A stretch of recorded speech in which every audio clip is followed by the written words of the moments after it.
What's up, guys? Back again. Third day in a row, actually, for another video, which is kind of crazy. And I got a lot more planned, honestly. But today, what we're going to be talking about is the NACT playoff predictions.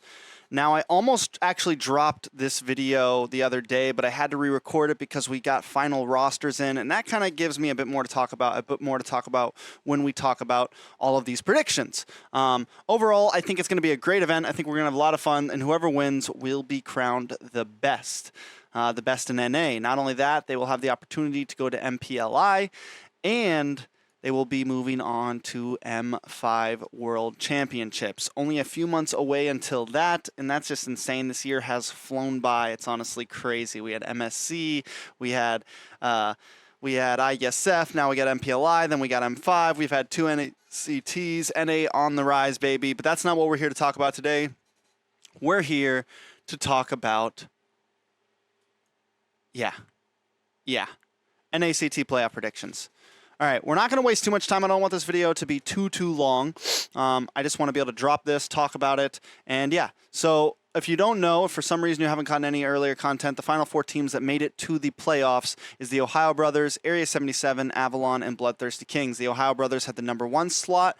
BTK had the #2 slot, Avalon had the #3 slot, and Area 77 snuck in a crazy lower bracket run in Phase 3, able to secure their slot by a tiebreaker ruling in #4, which is honestly insane, and big kudos to Area 77. A lot of us have been doubting them the past year because they came back to NACT, they like reformed. Yato left the team. They brought back their old mid laner, Jules, and they haven't really been that up to performance, but in Phase 3 of NACT fall season, they really showed that they still got it. Beating Avalon, beating KOF, and securing them, even taking a game off of BTK in the lower bracket finals, and securing themselves a playoff position. Now, if you don't know, all four of these teams will be at the offline event. It's going to be 2 days long, September 30th and October 1st.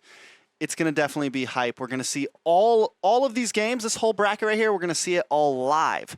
I'm pretty sure it's going to be, day one will be all of these games. It'll be upper bracket semifinals, lower bracket semifinals, plus the upper bracket final. So it'll be 4 games day one, and then day 2 will be lower bracket final and grand final.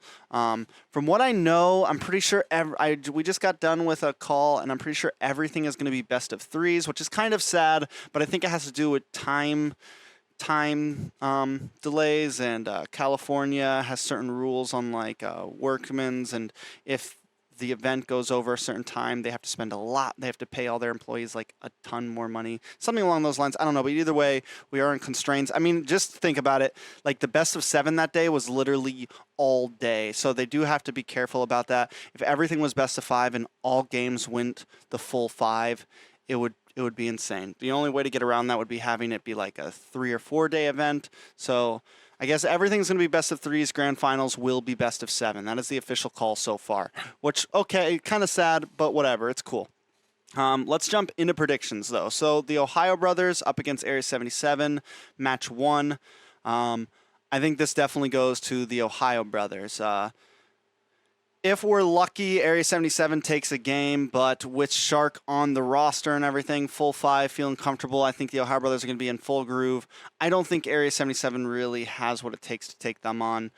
They are also, this is their first time at an offline event, Area 77, so there's going to be some nerves in that first game. Hopefully this will be a nice way to kind of get past all that for future games coming up.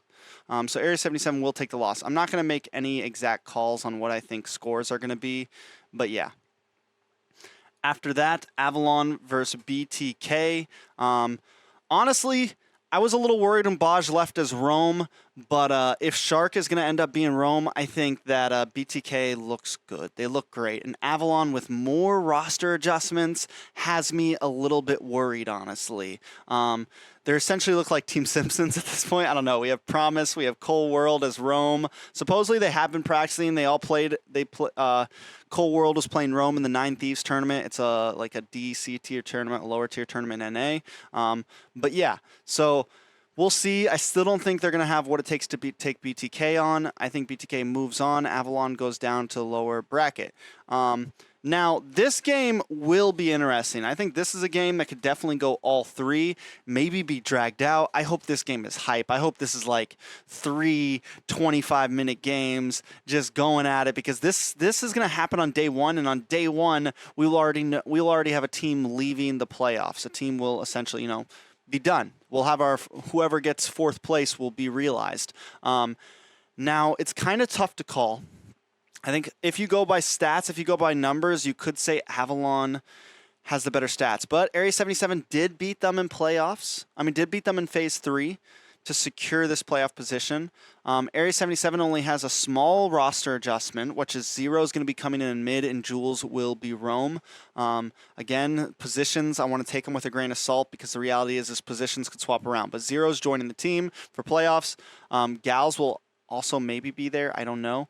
But yeah, either way, Avalon's replacing 2 members last minute. It's kind of crazy. And even without that, even if they still had Victor on the team and this and that, I think Area 77 could possibly take this game. I think a couple other casters may end up voting for Avalon here, just off the sheer fact that they came into playoffs as the number 3 team. I would say that Avalon is probably the favorite. If you guys disagree and you think Area 77 is the favorite, please let me know. Even though Avalon, I think, is the favorite here, I think Area 77 is going to get the dub. This is going to kind of be like my big upset guess here. Hold on, I have more copies up here. I think Area 77 is going to get the dub here. I'm going to give you guys my votes on what, and I almost in this, I almost wanted to put Avalon here, but these are the votes that I'm going to give for production, right? I'm going to give the votes that I'm going to give for production. That's that. And I'm going to vote for Area 77 here. I think, and maybe it's just nostalgia. Maybe it's just back in the day, I was an Area 77 fan. I'm sure a lot of you guys have already heard this story a bunch of times. Back when BTK and Area 77 was the number 2 team, I didn't want to be like a BTK bandwagon, because I didn't really, so I felt like Area 77 was they were like the underdog. I wanted them to do well, and I became a fan of them. I even worked with them for a little bit, helped them with some social media management here and there, and then after a bad loss a couple NICTs ago, they broke up. We thought they were just done. I was like, man. And I was at a point where I was like, man, screw Area 77. And then when they came back, I didn't really want to be a fan of them because of the fact that they broke up, and now they're just coming back. But they've kind of earned some trust back. They're starting to make Trex an Area 77 fan again. After Phase 3's run in the lower bracket and them securing a playoffs position, I'm kind of a fan again, man. They've earned it back. They've earned some respect back, and for that, just because of that, I'm gonna give them, call it bias, call it whatever you want. I'm giving them the dub here. Area 77 Avalon will end up taking 4th place. Now on to the seriousness, because this is tough, and I don't know. I would say the favorite here is definitely TOB, right? And I'm probably gonna give my vote to TOB here. I don't know, man. I don't know. I still don't know who I'm going to... All right, let's be real. This is what I'm going to tell you guys. Whether it's them that lose or them that lose, this is still my ending prediction. We're going to put these 2 in the finals. And you guys are going to tell me I'm making a cop-out right here, right? You guys are going to tell me I'm making a cop-out here. Doesn't really matter who's here. Because here's the thing. I don't know who I'm going to vote for here yet. I'm sorry to tell you guys, but I don't know who to give this prediction to. I just don't. Last season, if you guys recall, I was not joking. I was not joking at all when I was on that desk for the grand finals.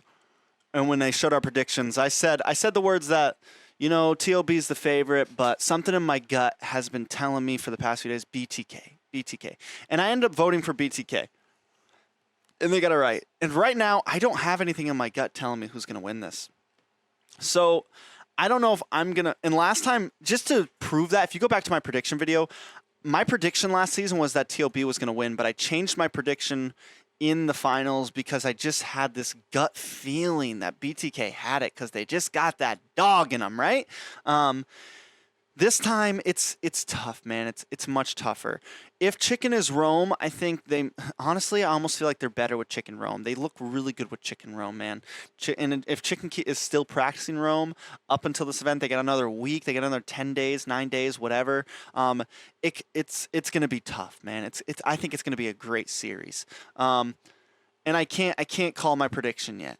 I think there's a high chance TOB maybe win game 1, but even that's tough, man. Even here, even in the upper bracket finals, I think everyone's just like, oh, TOB's got this. They've stomped all season. I think it is. What I will say is I think it's going to be so much closer than everyone thinks. I think it's going to be very reminiscent of last season. I think we could go down to the line, guys. Because this is a best of 3, you know, I'm going to say because this is a best of 3, I think TOB might take it. But I will say this, guys. If BTK win game 1 here, I don't know, man. If BTK win game 1, I think they come in strong. If TOB still has any remnant, I think where TOB lost last season was they started losing and they just got down in the dumps, man. And BTK, they're able to pick themselves up sometimes after a loss. So I think that's something that BTK kind of has going for them. We'll see. I don't know what the final call is going to be, guys. I don't know. I can't tell you. If you tune in for the live finals, you see what my prediction is. It's still so hard to say. It's still so hard to say. But that is it. I'm not going to waste too much time. Let me know what you guys think. If you guys think there's going to be any upsets here, if you guys think it's going to be a different bracket completely, I really want to know your guys' opinion on Avalon in Area 77. If you have valid things to say about the Ohio Brothers and BTK, go for it. If you have valid things to say about Area 77, go for it. Hell, if you want to be biased and just go, TOB is going to smash them, if BTK is going to smash them, feel free to drop that too. I don't care. Be toxic as you want in that comment section. I really don't mind. Whatever. Yeah, much love. As long as you're not toxic to me.